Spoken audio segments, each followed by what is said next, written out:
Olá! Para terminarmos o nosso estudo acerca das rochas magmáticas, iremos hoje falar acerca de algumas características que essas mesmas rochas magmáticas podem apresentar. Iremos falar basicamente da composição química das rochas magmáticas, da cor das rochas magmáticas e, finalmente, da textura das rochas magmáticas. Quanto à composição, as rochas magmáticas são distribuídas ou são classificadas como ácidas, intermédias, básicas ou ultrabásicas. Esta classificação tem por base a quantidade de sílica existente na rocha. Portanto, uma rocha que tenha uma elevada percentagem de sílica, digamos acima de 70%, é considerada uma rocha ácida.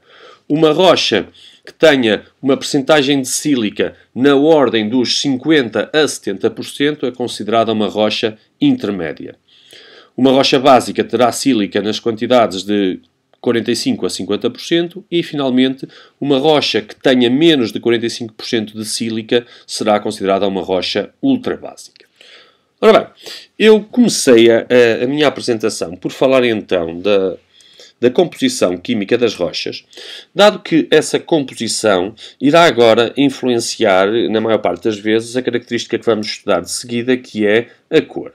Como dissemos há pouco, uma rocha ácida é uma rocha rica em sílica, portanto, é uma rocha rica em minerais félsicos, tal como a sílica e os feldspatos. Ora bem, de uma rocha rica em sílica e em feldspato, vamos então esperar uma tonalidade clara. Daí que a maior parte das vezes, então, rochas ácidas tenham tonalidades mais claras e então sejam designadas por rochas leucocratas.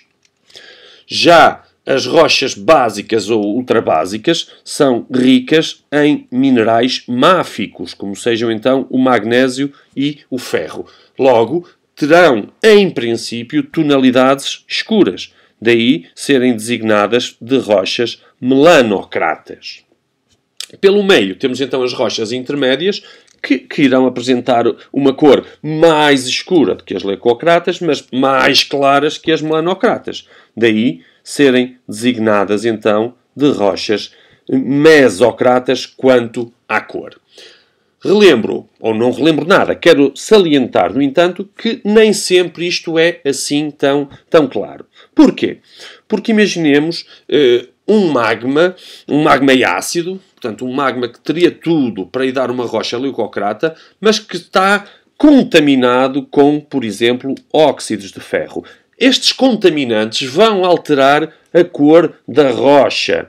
E, portanto, se um magma estiver contaminado com óxidos de ferro, a rocha resultante da consolidação desse magma, que em princípio teria tudo para ser leucocrata, terá tonalidades avermelhadas. E, portanto, terá uma cor ligeiramente mais escura. Portanto, concluindo, precisamos ter sempre muito cuidado na análise da cor de uma rocha. Vamos agora falar de outra característica das rochas, que é a textura. A textura está relacionada com o tamanho e com o arranjo dos cristais na rocha.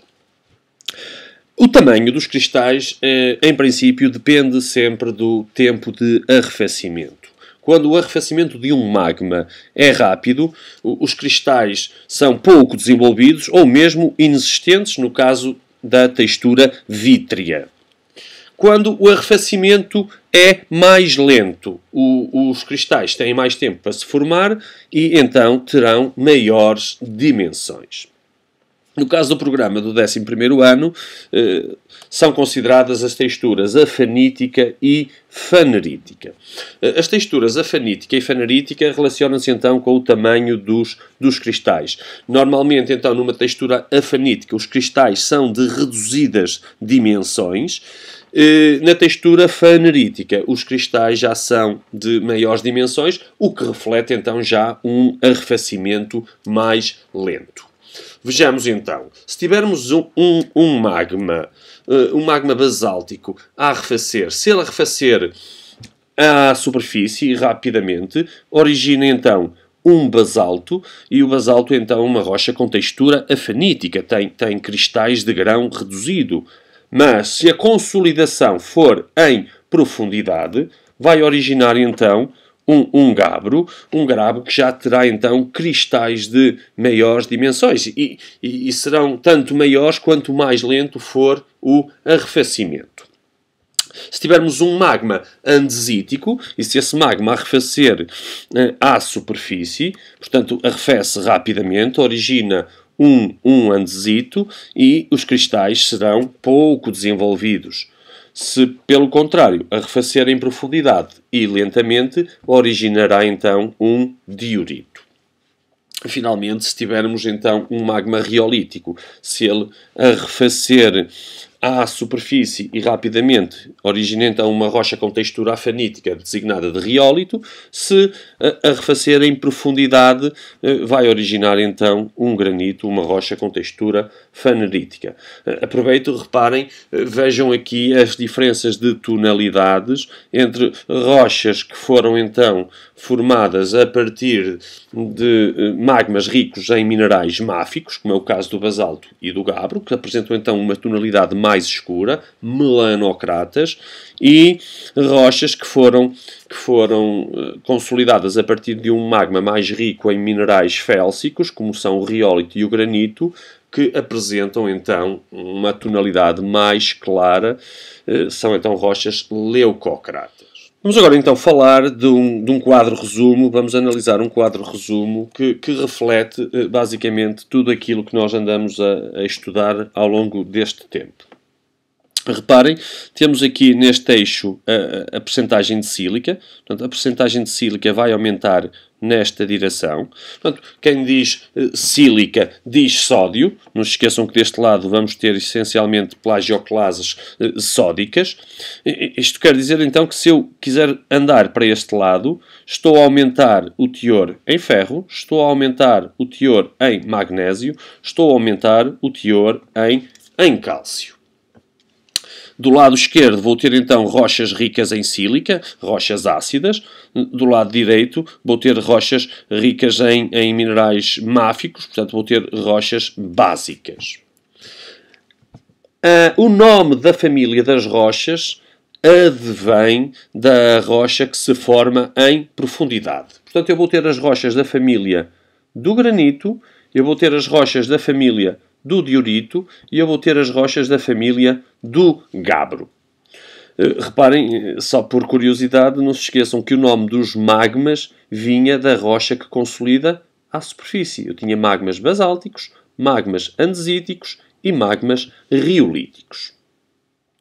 Outra coisa que este esquema me permite analisar é a composição química de uma rocha. Se eu fizer aqui uma paralela a este eixo, então eu verifico que no granito eu vou ter quantidades variáveis de feldspato, que podem vir aqui desde esta quantidade que é maior até esta quantidade que é menor. Vou ter também quantidades variáveis de quartzo, de plagioclase sódica, de moscovite, de biotite e de anfíbola. Se por acaso eu quiser analisar um diorito, então eu verifico que um diorito vai ser formado então por plagioclase cálcica, vai ser formado por piroxena, pode apresentar biotite e apresenta anfíbola.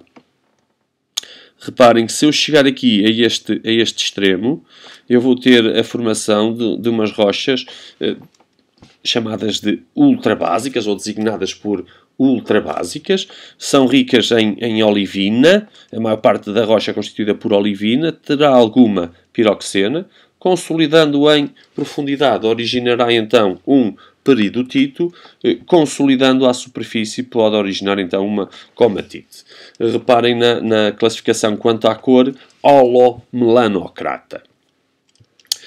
Portanto, recapitulando, um magma riolítico ou riolítico consolidando à superfície origina o riolito, que é uma rocha que apresenta cristais de pequenas dimensões, consolidando em profundidade origina um granito, que apresenta então cristais de grandes dimensões. O mesmo raciocínio agora pode ser feito para um magma andesítico, para um magma basáltico. Com este filme termino aqui a apresentação das rochas magmáticas. Já sabem, se tiverem alguma questão, podem colocá-la aí na caixa dos comentários. Espero que tenham gostado e não se esqueçam de fazer gosto, se assim foi.